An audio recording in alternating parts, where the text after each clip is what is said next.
You're listening to Excellence Above Talent, a podcast where we have the hard conversations about the lives of men and what leads us to achieve greatness and suffer defeat. Hear from other men's journeys as well, as we all learn and grow together to become inspirations to ourselves and those around us. And now your host, Aaron Thomas.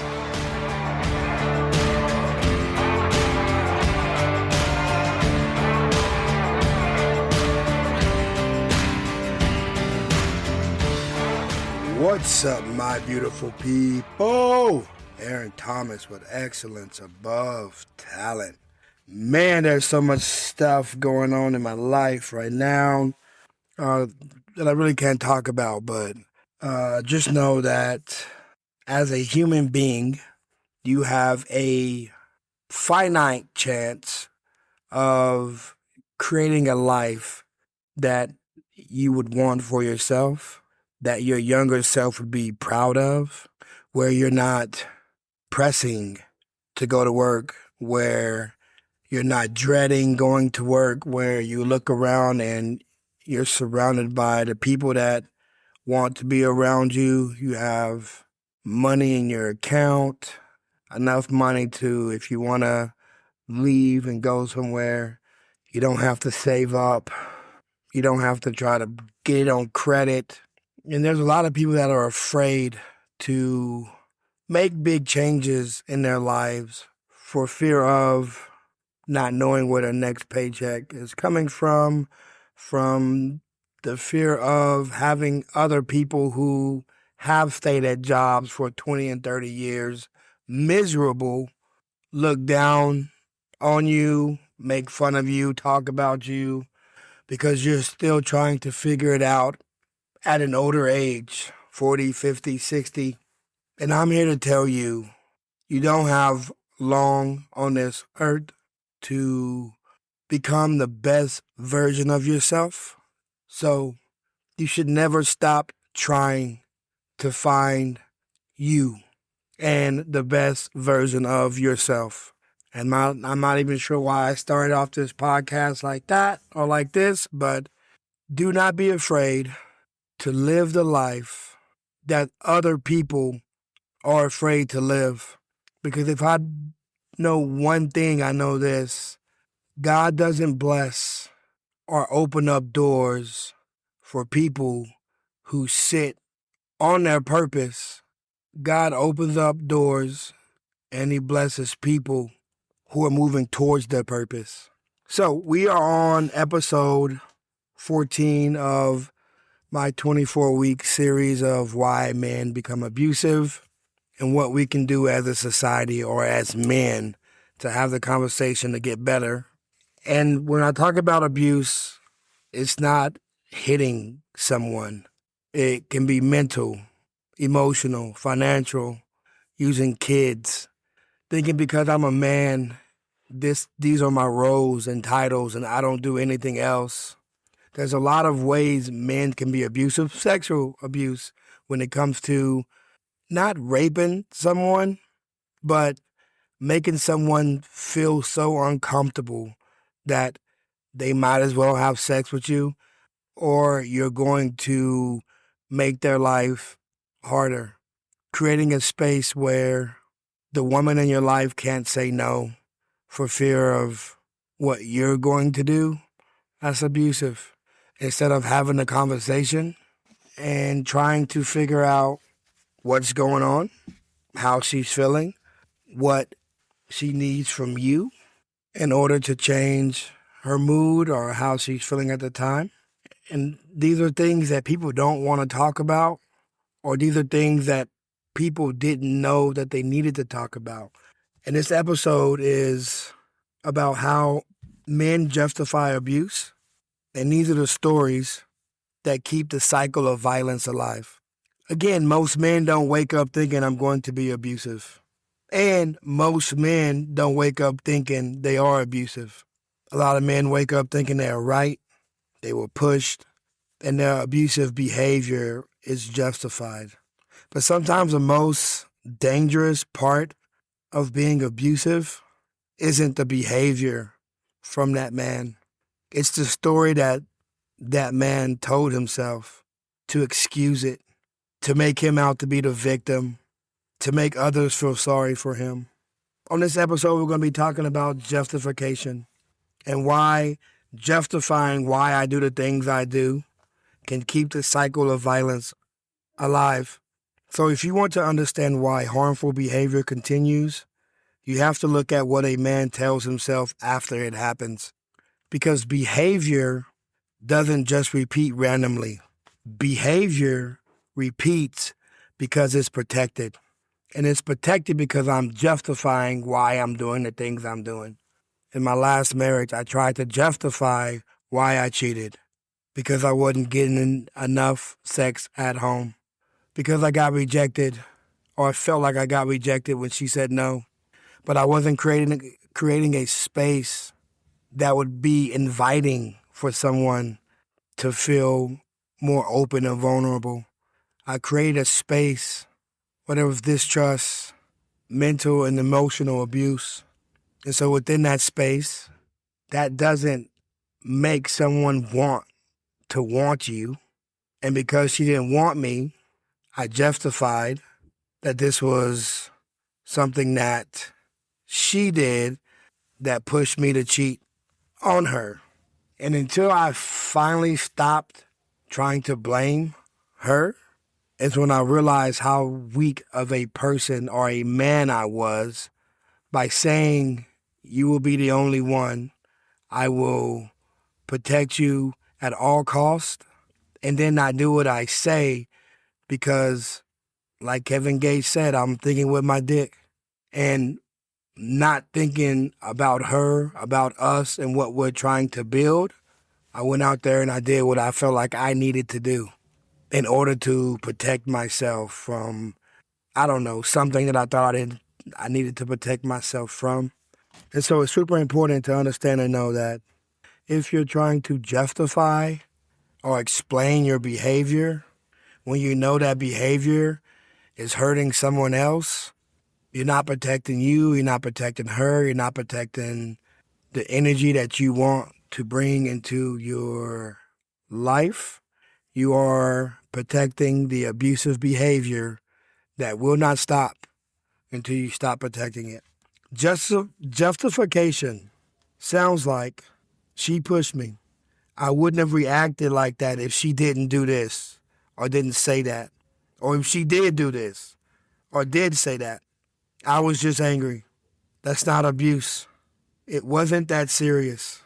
And everybody argues like that. Or some of the examples of what justification sounds like. These aren't excuses. They're escape routes.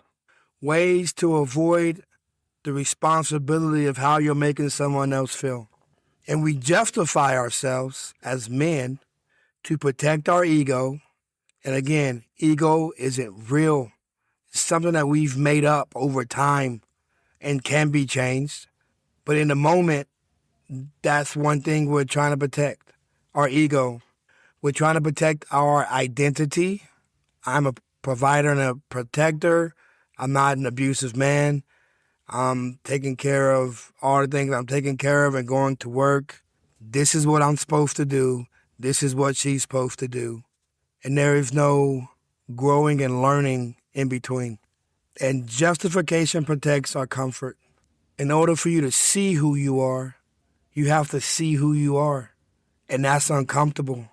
Because some of us, I would say a lot of us, are monsters. Monsters, and we don't know it. But we're tearing up and destroying families. And I'm in a point in my life where I would rather be a monster and know that I'm a monster so I can fix my behavior than blindly not know that I'm a monster when I am a monster. We protect our ego, identity, and comfort because if I admit I'm wrong, I have to face guilt, shame, the need to change, and the possibility of hurting someone, or the possibility that I have hurt someone. And that's not fun. That's uncomfortable. And so instead of facing who I am as a man and as a person. I try to explain it away. I try to justify why I am the way I am and why I do the things I do. One of the most common justifications is I didn't mean it. But I tell you right now, as a man, your intent does not erase your impact. You can hurt someone without meaning to. You can damage trust without meaning to. And if you only focus on your intentions, you ignore the result of your actions. Growth starts when you shift from I didn't mean to that's what I did and I need to fix it. Because there's a lot of men running out here and they look strong. But when you start to peel the layers back, or when things start to come out, or when a woman says, this is what he did to me, you realize how much of a bitch he is. There's a lot of strong men that look strong on the outside, but on the inside, they're bitch made. And when I say bitch made, you're a bitch if you can't protect your wife and kids. You're a bitch if you're running around cheating. You're a bitch if you always play the victim. You're a bitch if you're always right. You're a bitch if you can't see the monster that you are. You're a bitch if you don't see how your energy, when you come into a room and things change in a negative way. There's a lot of men out here posing as men, but are actually bitches because there's no accountability whatsoever. You're saying you're a man, but you're not accountable for your actions. That's what bitches do. You're saying you're a man, but you don't protect what you say you're going to protect. That's what bitches do. You say you're a man, but you don't want to look in the mirror and figure out how you as a man can be better because it's uncomfortable, because it's going to make you go into your feelings and talk about things you don't want to talk about.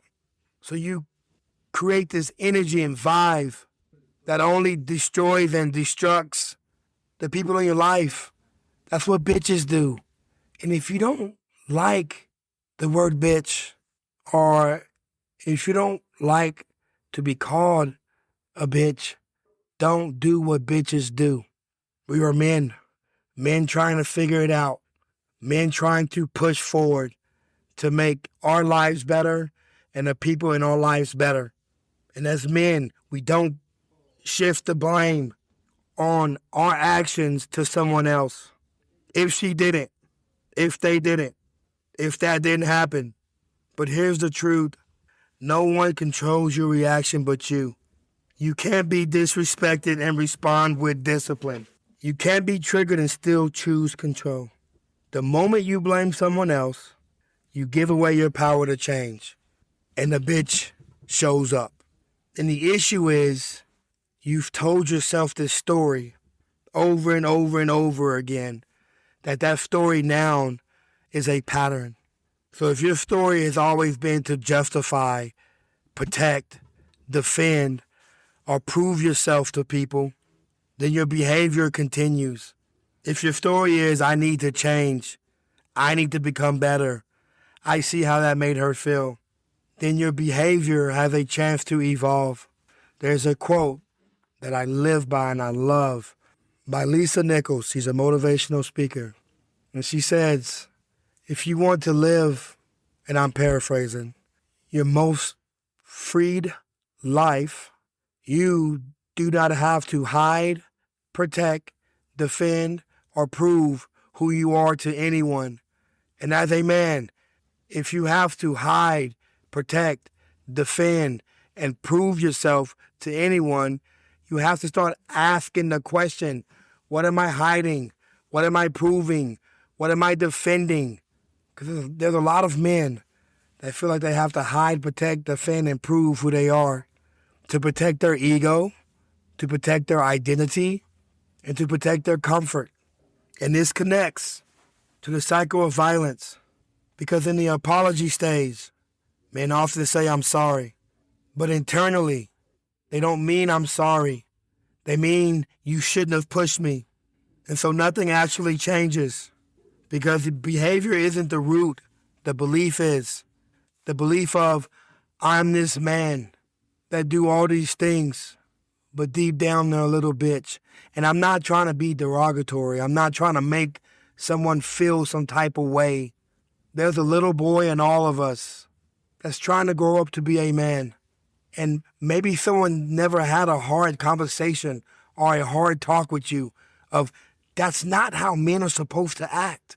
And I think I'm in this place in life where I feel unheard and misunderstood because in the eyes of society, I'm the bitch because I'm having tough conversations or I talk about my feelings and emotions. And I truly want to see the people around me happy. I truly want to see the people around me grow and be the best that they could possibly be. But from the outside looking in from society, that's not what men are supposed to be or how they're supposed to look. So those type of men are viewed as less than or weaker. And the men who are just from society's standard, they look big, they got all this money, they got, influence, they got some power, they have all these things. From the outside looking in, you would think their life is great. But if you ever get close to that person, you'll realize I wouldn't want that shit. If someone gave me $1 billion for people on the outside who don't really give a damn about you, to look at you and be like, oh my gosh, you're so strong and you're so amazing. But on the inside, you're broken and you're hurt and you're acting like a bitch towards your wife and your kids. And you can't even see it because you want to protect yourself. You want to protect your identity, your ego, your comfort. So everybody around you has to walk on eggshells because you're a bitch. And people shouldn't have to do that. As a man, when you walk into a room, people should know, oh, things are going to get better. Oh, he brings a different energy into the room. Well, he's trying to help and figure things out and not make it about himself. Bitches aren't accountable for their actions. And real accountability looks different. Real accountability looks like, I did that. I made that choice. I chose that. That was wrong. I hurt someone, and I need to change my behavior. I never looked towards someone else to try to blame or be the victim of how I feel because I made someone else feel shitty. As men, you don't make excuses. There are no conditions. There are no buts. It's looking in the mirror and saying what I can do better to make myself a better man for me first and for the people around me. And that's hard. But that's also where transformation starts. So the hard truth is, as long as you justify your behavior, it will always be repeated. Stop explaining your behavior and start owning your behavior. I did that. What can I do to make it better? How can I fix it? Because the moment a man becomes honest with himself, it's the moment real change becomes possible. You don't want to walk around this earth with the ideology of people around me think I'm this amazing man, while deep down on the inside, there's nothing amazing about you because you choose not to hold yourself accountable for the actions that you did that created tension or dishonesty or frustration. As a man, blaming anyone for why you feel the way you feel is weak. That is why it's so important to have that buffer, people you can talk to, your pastor, therapist, counselor, a trusted friend who's working on himself, because you can't go talk to a friend that's a bitch because he's only going to give you answers like a bitch would. You have to talk to men who aren't afraid to be vulnerable and show themselves to people, who aren't afraid to piss you off by telling you you're wrong. You shouldn't do it that way. Why are you acting this way? You need to be around people who call you on your bullshit so that you are holding each other accountable for your actions and your words and how you treat people. Because at the end of the day, you can't do this life on your own. You need people. So my reflection questions this week. Number 1, what excuse do I most use when I'm wrong? 2, when was the last time I blamed someone else for my reactions? And 3, what would full accountability look like for me? So this week, catch yourself when you make an excuse and replace it with ownership. If this episode spoke to you in any way and you need someone else to hear it or want someone else to hear it, share it with them. Send me comments. DM me. Tell me that I'm right or wrong, or because I'm in this, not to say de facto this is what it is. I'm in this because I'm trying to also figure it out as well. I don't have it all figured out, and I will never claim to. So if anyone hasn't told you today that they love you, let me be the first to say I love you. You're awesome. You're amazing. You deserve the best that this world has to offer. Do not quit. Do not give up, because the world does not get easier, but you will get stronger. You have a blessed weekend, and we'll see you next week. Bye-bye. Thank you for listening. Be sure to subscribe to the podcast so you never miss an episode. And for daily, motivational, and up-to-date content, follow us on Facebook and Instagram at Excellence Above Talent. And remember, keep moving forward, never give up, and you are never alone in this battle. We'll see you next time.